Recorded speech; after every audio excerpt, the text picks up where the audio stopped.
Plaza, WCCO Television presents special coverage of Sommerfest opening night. Tonight's broadcast is brought to you in part by Northwestern Bell. Reach out for less after 5 and save. And now, tonight's hosts, Bill Carlson and Mary Ann Feldman. And welcome to the third annual Sommerfest. What a celebration it is, Mary Ann. Things have been happening all day long, and they're not about to stop right now. No, we've got a corner of Vienna right here in Peavy Plaza, Bill. We have dancers, we have people of all attire, we have people of all walks of life. Everyone is enjoying the music, and as a matter of fact, they're just preparing to dance for us right behind us right now. Right behind us here in the Marktplatz next to Orchestra Hall. It was quite a concert tonight, and everyone, both inside the hall and outside the hall, had the opportunity to enjoy it, as they will for many of the festivities of Sommerfest. But it kind of set the tone for the whole celebration, It didn't did. The celebration goes on for 3 weeks, Bill, and people have been here already for about 5 hours, having a little bit of Europe right here in Minneapolis. And we're not only going to bring you the sights and sound on the Marktplatz of this post-concert ball tonight, but we are going to bring you some of the sounds that were heard within the concert hall as well. We're going to hear the Minnesota Orchestra under Leonard Slatkin. We're going to see Slatkin backstage and see what went into preparing for this concert. We're going to meet some people who are at hand. We're going to take a look at Vienna and find out something about Mozart and the Strausses. We've got a lot to do in the next hour. Okay, so we're going to get right to it.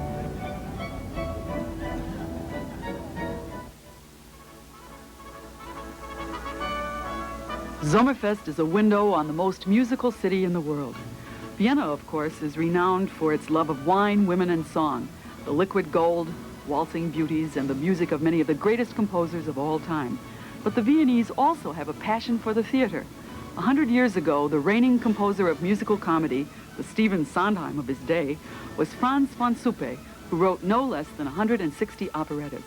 Like most composers whose careers centered on the imperial capital, von Suppe was not actually born there, but in nearby Dalmatia. Von Suppe's hit show of 1866 was called The Light Cavalry, named for a regiment in the not-too-successful Austrian army. Von Suppe's music depicts not only the excited cavalry ride, but offers a melancholy Hungarian tune to tell us that there is romance as well as war going on here. And now, as the Sommerfest curtain raiser, Leonard Slatkin conducts the Minnesota Orchestra in Franz von Suppe's Light Cavalry Overture.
And that's a little bit of what happened inside of Orchestra Hall tonight. We are surrounded by music on the outside tonight, and two of the gentlemen very much involved with not only Sommerfest, but the continuing relationship between WCCO Television and the Minnesota Orchestra. Seated next to me, Tom Dorr, the chairman of the board of Midwest Communications, the parent company of WCCO Television. And next to Tom is Richard Sizek, the president of the Minnesota Orchestra. Tom, we're building a building right across the street. We're really going to be neighbors shortly, right? We certainly are, Bill. We'll be there inside of a year, and we're looking forward to that and our continued association with the Minnesota Orchestra. And this association, especially with Sommerfest, has been a very satisfying one, hasn't it? It certainly has. It's only the second year, but as you can see here tonight, it's a most successful one and satisfying from our point of view. Mm-hmm. And as president of the Minnesota Orchestra, Richard Sizek keeps an eye on what works and what doesn't, and I see such an unusual combination of people and dress and occupation and attitude and everything here tonight. Absolutely, everyone is here. You know, downtown is usually thought of as a place for work and commerce, yet there's no reason at all why it can't also be a place of great art and enjoyment. And tonight is an embodiment of all of that. So we say to you, WCCO has helped us do this. Welcome to the neighborhood. And as Leonard Slatkin said a little earlier tonight, these composers we're hearing were writing the popular music of their day. There's no reason it can't be popular now. It is still popular. Indeed so.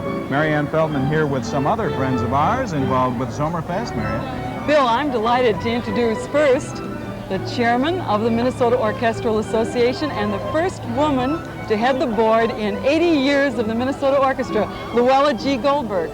Good evening, Luella. It's nice to be here, Marianne. We've all been wanting to ask you why you've chosen to call yourself chairman and not chairperson. That's a wonderful question, I must say it. But I guess I really feel that the important thing about the job is not the title. The important aspect is really that men and women have the opportunity to serve in leadership roles in this association. And so it seemed kind of silly to switch it back and forth to chairman, chairperson, whatever, depending on the person serving in the job. So I left it as it was. It was a good tradition. I think it still is. And it makes sense. I'm glad to see that you're with Minnesota's resident Austrian, Ronald M. Bozrak, who's not only with the American National Bank in St. Paul, but also serves as the honorary consul for Austria. Welcome, Ron. Good evening. Nice to have you here. Nice to be here. Thank you. I'd like to ask you if you could tell us if Vienna and the Twin Cities have anything in common. Well, they have many things in common, but probably the greatest thing is the musical heritage. The Viennese musical heritage is well known, but here we have an orchestra, the Minnesota Orchestra, 80 years old. The St. Paul Chamber Orchestra as well in the Twin Cities. So I think the musical heritage of the two cities bring us closer together. Probably the most unique aspect is that we have a Center for Austrian Studies here at the University of Minnesota, and has been here now for 5 years. It was started with a gift of the Austrian people to the people of the United States, and I think that institute will bring us closer together as years go on. Wonderful. We've also both got great rivers, don't forget. That's right. The Danube, the Mississippi. Thanks a lot, Ron. Nice to see you on the plots tonight. Nice to be here. And Marianne, we're going to be back with more of the sights and the sounds and the fun and some opening night of Sommerfest in just a moment. Don't go away.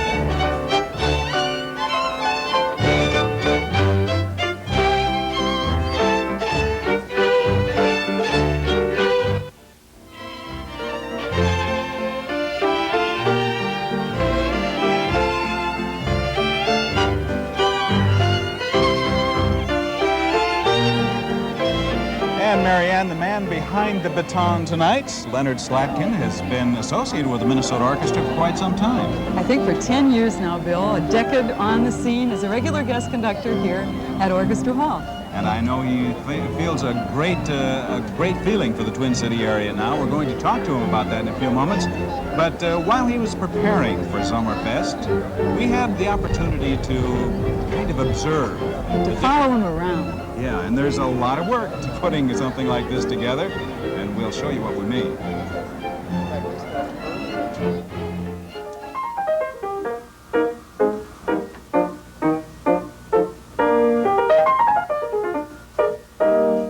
I used to be a member of an orchestra. At one rehearsal, a conductor was called away to the telephone. And before he went to the phone, he looked down at me and he said, "You're a good musician. while I'm gone, why don't you get up and conduct? I knew from the moment I gave a downbeat at that rehearsal that there was something compelling about the leadership quality that a conductor has.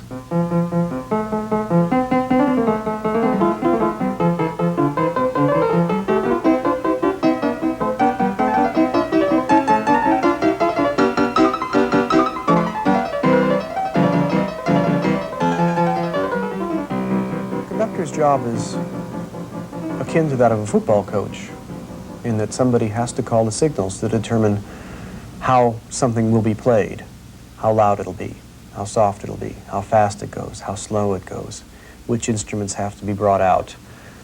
Most of this is accomplished in the rehearsal, when the conductor gives his or her instructions to the orchestra.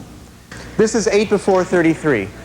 Now from this point, for quite a long time, we're basically going to be accompanying, even when we have the lead line. So all the single fortes, all the dynamics have to come down plenty.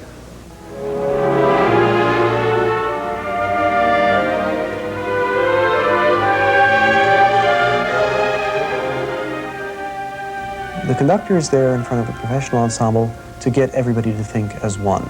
The better the conductor, the more success he or she will have in that objective. But you still try to make each player feel as though their individual contributions are important, which they indeed are. Calling the signals, collecting the efforts of the musicians, and bringing the music to life is a complicated process. A process that begins not on a podium, but on paper. The study of music is a never-ending process for all musicians. Since we don't know everything about these composers during their lifetimes, the best we can do now is to read about them from as many different angles and accounts as we can. What we have to go with is basically a code book provided to us by the composers, and those are the scores and the manuscripts that we have to deal with. It's like sitting and studying for an exam. You try to learn as much as you can from the physical elements that are on the page. But I just worked out with you a smaller size for the Transfigured Night. Oh, you did? It's too large.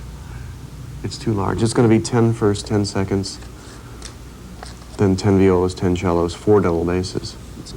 And this morning we have everybody except the isolated brass. Right. Oh, okay. Leonard's rehearsal schedule is full. He's the music director of the St. Louis Symphony and makes countless guest appearances around the country. Music consumes most of his life. A lot of times people say that if you're a musician, you can only learn to love music. And to some degree, that's true. What you have to do, however, to truly exist well, is to make the most of your other life experiences. It's to get rid of stress. Or it's called Great Minds in Action. It's Beethoven. Yeah, it's kind of like a Hitchcock movie at this point. Selling a house is definitely a terrifying experience, it's true. You've given a performance, 2,500 people have enjoyed it, let you know their enjoyment. And then you have to go home and realize, I left the water running. Right. Let's do it. Orchestra on stage, please.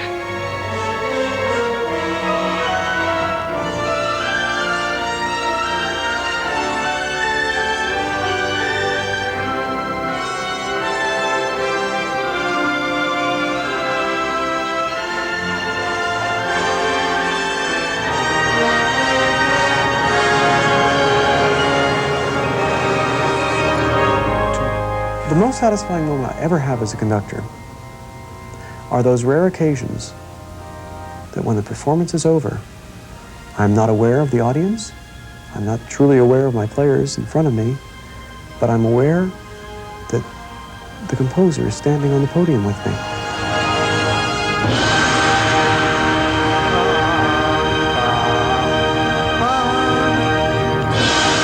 You have transcended your own time, crossed a barrier, and communicated with something from the past.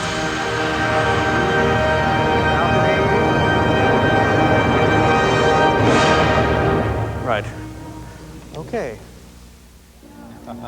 Through the magic of television, we've seen Leonard Slatkin in white tie and tails and shirt sleeves and now in a sport jacket, all in about 3 minutes time. The real me. Remarkable. Leonard, what's the most difficult thing about Sommerfest for the music director? The day of the first concert. Not the concert itself, but actually this day. Today. Because you've spent a year putting this all together.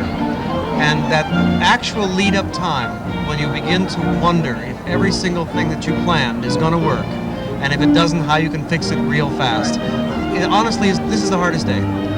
It is an expanded Sommerfest this year, more performances, more involvement on your part, I'm sure. Well, I was always involved to the nth degree. It's just because there are more activities than normal, the percentage of performances that I do is simply higher.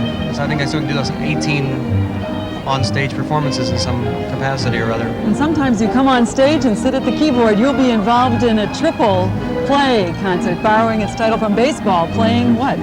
Mozart, concerto for 3 pianos, in an evening that includes Mozart concerto for 2 pianos and a Mozart concerto for 1 piano.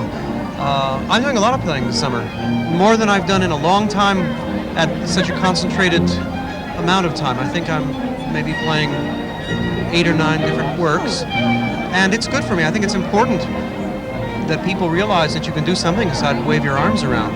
I would imagine there aren't very many concerts where you play as many waltzes consecutively as in this kind of a concert. Tonight we actually played, in the first part of the program, 4 pieces which could roughly be categorized as waltz material. And then of course the second part, which is the much lighter fare, contains music similar to what we're listening in the background. A lot of 3/4 time passed under the bridge tonight. Wow. The artistic director of Sommerfest, Leonard Slatkin. What Sommerfest is about is talking about music, but even more listening to music, and I think we better get back to that, Marianne. Yes, Bill, now we're going to move back in time to the 18th century, to the world of Mozart, who is perhaps the most beloved composer of all. To know his music is to feel that you know the man.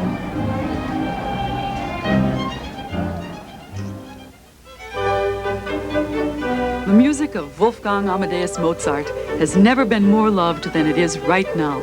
Somehow its elegance, wit, feeling, and sheer beauty offer a good deal to these troubled times. The immortal Mozart was born in Salzburg, today a couple of hours distant from Vienna by train, but in the horse and buggy era, nearly a world apart. Mozart played the piano at 4 and the violin soon after. He was a genuine Wunderkind. The astonishing boy sat on the royal laps of Europe as he gave concerts under the watchful eye of a loving but ambitious father. When he finally arrived in Vienna for good, he joyfully addressed his father, "I assure you that this is a splendid place, and for me, the best one in the world." Mozart wrote lots of music for dancing. And while in Prague, a Czech nobleman commissioned a set of pieces to which Mozart responded with the 6 German dances, Köchel 509. This music is the very embodiment of the word Gemütlichkeit, congenial, comfortable, easygoing, and marked by the freshness of pretty rural villages and countryside. The Minnesota Orchestra, under Leonard Slatkin, performs now 6 German dances of Wolfgang Amadeus Mozart.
And there you have another sample of what went on inside the concert hall tonight in this opening night concert of Sommerfest, the third annual Sommerfest. This one, of course, for 1982.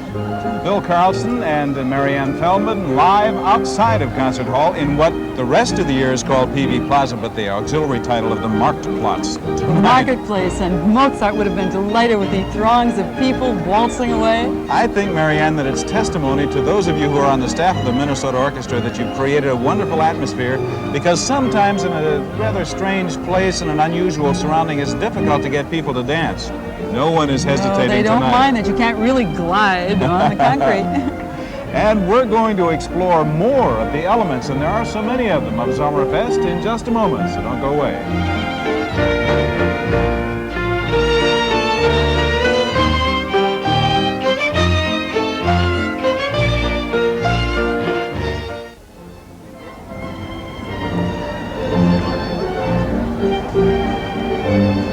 Well, we have talked about the wonderful music inside and outside of Orchestra Hall. We've talked about the dancing, we've talked about the fun, the atmosphere, but there's even more, Marianne. The food, the wine. You know, Bill, have you noticed that when your friends come back from Europe, they don't really tell you about the museums and cathedrals. They tell you about the sidewalk cafes, the restaurants, the meals, the life in the streets, what the Europeans have to tell us about living in the city in the summertime.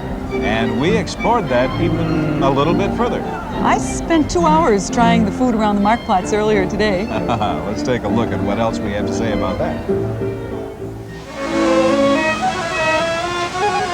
Everything the Viennese touch turns to music, including their drinks.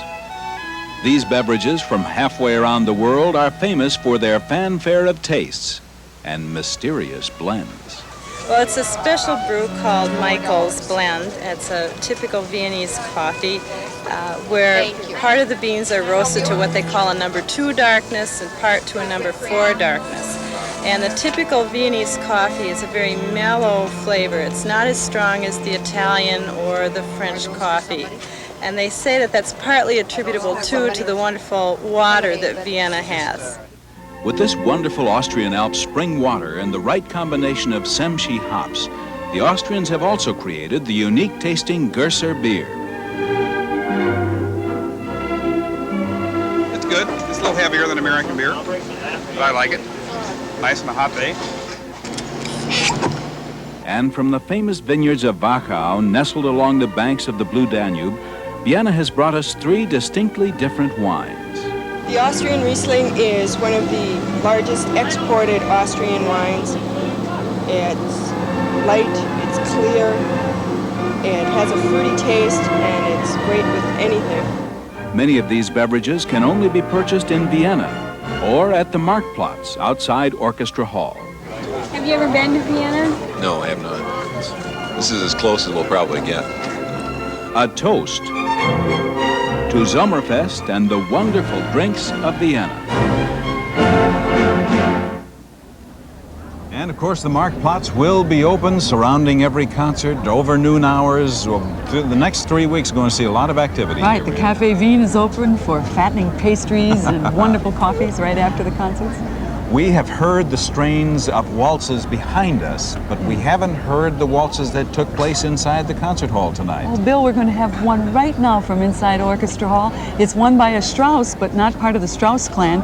This is a waltz by Richard Strauss, the Bavarian Strauss, who was one of the most imaginative composers for orchestra who ever lived. And this is, we're going to show you how it sounded inside the hall tonight. Richard Strauss was no relation whatsoever to the famous Waltz Kings, though he wrote a stunning tribute to Viennese life in his opera Der Rosenkavalier. Like Mozart, Richard Strauss was a prodigy who played the piano almost as soon as he learned to talk. But unlike Mozart, he was sheltered from the public eye and subjected to a disciplined training. By age 21, he was on the track to incredible success and more wealth than most composers ever dream of. Strauss soon became the most discussed musician in Europe. Strange to say, this tall, slim, successful man who wrote such shocking music but looked like a banker was the most henpecked husband in the history of matrimony. With the end of World War I, the Bavarian Strauss moved to Vienna as co-director of the Vienna Opera. The ballet Schlagobers, which simply means whipped cream, was produced at the Vienna Opera in 1924 in honor of the composer's 60th birthday. Strauss himself conducted. Fortunately, one does not gain weight in merely listening to such richly caloric music. Leonard Slatkin and the Minnesota Orchestra give us Schlagobers, Richard Strauss's Whipped Cream Waltz.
we're here at the Marktplatz, just outside of Orchestra Hall, where all the events that you have been watching took place tonight and are taking place. We're live right here, Bill Carlson and Marianne Feldman.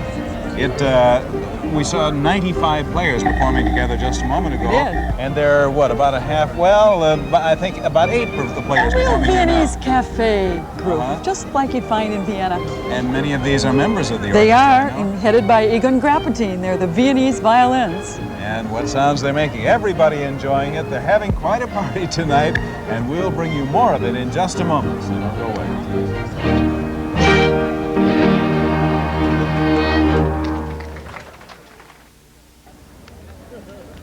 We are back live at the Marktplatz, the Peavy Plaza, just outside Orchestra Hall. And joining us now is Lori Fink of PM Magazine, who quite regularly checks on things going on around the Twin City area, but those things do involve Sommerfest for the next several weeks. That's right, Bill. Over the past couple of weeks, I've had a chance to check out some of the activities that will be going on this year. As you probably know, this is the 3rd year of the Sommerfest, and it seems to be getting bigger and better. I've had a chance to visit some of the events, and tonight we're going to highlight some of the activities that will be going on during this 3-week celebration. Okay, let's take a look. Every day during the Sommerfest, the steps of Peavy Plaza will be transformed into the Marktplatz. This Viennese marketplace will offer visitors the chance to stroll amidst the waterfalls and trees while vendors sell all kinds of goodies. There will be Viennese-style pastries and torts, and don't forget the bratwurst and beer. In addition to the food, a European flower cart will be set up, along with a gift shop selling imported items from Austria.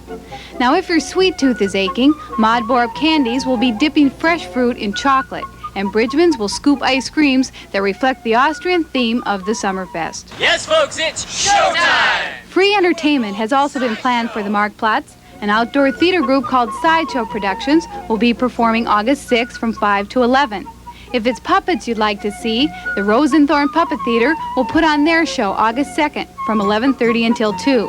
And the Storytellers, a children's theater company here in the Twin Cities, will entertain both mornings and evenings on July 30th and August 9th. Well, here comes the tale of how Coyote outsmarted the Thunderbird. A well-known Bavarian folk artist named Pipka will be demonstrating her craft several days during the Sommerfest. You may have heard of Pipka. She painted the 12 rooms at the Schumacher's Inn in New Prague, Minnesota. Her appearances on the Marktplatz will be July 30th, August 6th, and 13th from 9:30 until 2. You'll also get a chance to see the art of violin making. Scott Zumberg from Zumberg Violin Studio will demonstrate intricate techniques that make his craft so difficult. Scott will be set up for viewing on the Marktplatz on July 28th, August 4th, and 11th from 11 until 2. Good morning! One of the highlights scheduled for the Sommerfest is Family Day, which will be held Sunday, August 1st. A free kinder concert will be set up right on the steps of Peavy Plaza. This special program is designed to stimulate children's interest in music. During the concert, percussion musicians from the Minnesota Orchestra will not only perform, but also demonstrate for the kids how their instruments work. Sometimes you'll hear it with the snares on, and then you'll hear it with the snares off.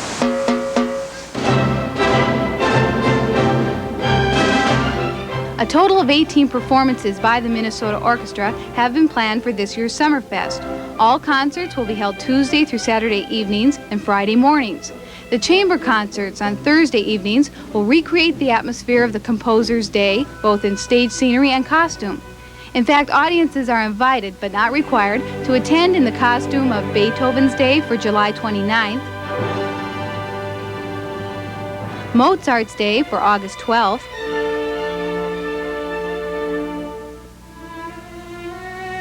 and Brahms' Day for August 5th. Sommerfest events have also spread to other places around the Twin Cities. At Dayton's in downtown Minneapolis, a Viennese baker named Franz Kraschwitz will be preparing European treats like apple strudel. Franz is visiting the Twin Cities from Vienna, especially for the Sommerfest. His goodies will be served at a special cafe on Dayton's 12th floor gallery. Visitors to the cafe will also have a chance to see a multimedia slide presentation on Vienna. The University Film Society will also be contributing to the Sommerfest celebration. A double feature, including Tales from Vienna Woods and The Great Waltz, will be shown at the Bell Museum Auditorium August 1st, 2nd, 8th, and 9th. Admission is $3. There's a lot going on during the Sommerfest, and if people would like more information about any of the events I mentioned, there is a free brochure that you can pick up right here at Orchestra Hall, or you can call their ticket office, or there's even a Sommerfest hotline that people can call. And if you get a pencil, I'll give you the number. It's 339-4037, and that will give people the daily list of events going on. See, I memorized it right then. 339-4037, you Very said. good. Great memory. Okay, there it is. All kinds of exciting things going on. I can't believe that we're going to go through a whole evening program without hearing Johann Strauss, though. Oh, Marianne. Bill, we're going to hear Johann Strauss next, Strauss Jr., and we're going to hear him in the granddaddy of all waltzes, the Blue Danube. You know, the titles of waltzes sometimes make no more sense than the names of racehorses, but in the case of the Blue Danube, we've got one where the image of the title perfectly matches the flow of the music. And tonight we're going to hear it with voices the way Strauss originally wrote it.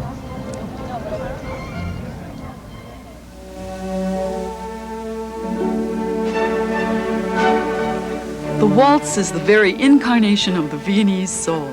Its roots were Austrian, growing out of the village Ländler, a folk dance in slow three-quarter time. Before long, the sensuous new waltz generated something of a scandal, denounced from the pulpits as, and I quote, an incitement to sinful passion. Vienna bred an entire family of waltz kings, Johann Strauss the Elder and his three sons, Joseph, Johann Jr., and Edward. When the handsome, dark-eyed 19-year-old Johann Jr. made his debut as a conductor and composer, it was clear that Vienna was about to crown yet another waltz king. At the height of the dance fever, Johann Strauss II composed his great symphonic waltz on the beautiful Blue Danube. The Blue Danube Waltz is a symphonic poem in miniature. And yet Strauss composed it in 1867 at the request of a men's choral society. Tonight we hear it sung with the original words. This unofficial Austrian national anthem was on the piano racks of the world. With its beautiful strain, Strauss changed the waters of the Danube to blue forever. Before the end, he brings back the nostalgic theme to remind us of what the Viennese have always known, that life goes by too swiftly, and so we must enjoy everything that is beautiful while we can. To conclude the Sommerfest Gala concert, the voices of the Minnesota Chorale join Leonard Slatkin and the Minnesota Orchestra in Strauss's Blue Danube Waltz.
Though I've heard that number hundreds of times before, I don't believe I've ever heard it sung before. It's a first for me too, Bill. As saying hundreds of times before, curiously, we're hearing it once again right behind us right now with Egon Grappentine and the Viennese violins. Seems like a strange kind of stereo sound. It does. Here. We've got a special experience here on the Marktplatz. Well, the party goes on, and we're going to bring you a touch more of it in just a moment, so don't go away. Well, what are we going to do?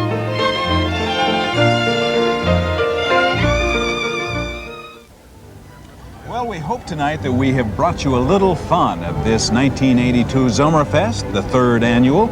And if this is any indication, Marianne, there are going to be a great many more. But more than just bringing you the fun of the Sommerfest, we hope that we have encouraged you to participate in it because it continues for 3 more weeks. Through August 14th. You know, a French philosopher once said that one may die in Vienna, but they could never grow old there. And anyone who comes to the Sommerfest enjoys some of that spirit of a great city and all its music here with the Minnesota Orchestra.